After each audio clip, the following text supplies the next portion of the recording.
English language conventions, verb tense, irregular past tense. ACT Foundations, question 118.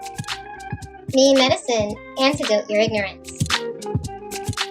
ACT English Foundation, verb tense, question 118. Complete the sentence with the verb in the past tense. Whitney blanked boots because it was raining.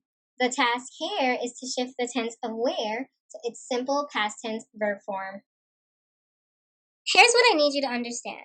Most verbs are regular in the past tense. That means you follow a rule like add ed or add d to get the past tense form of the verb. Some verbs are irregular in the past tense. That means you don't follow a rule. Instead, you must remember the past tense form of the verb. Check out this example. Jacob lost his keys. Lost is the irregular past tense form of the verb lose. This is a correct shift, and the overall sentence is formatted correctly. All right, back to the original question now for the solution. War is the simple past tense verb form of where.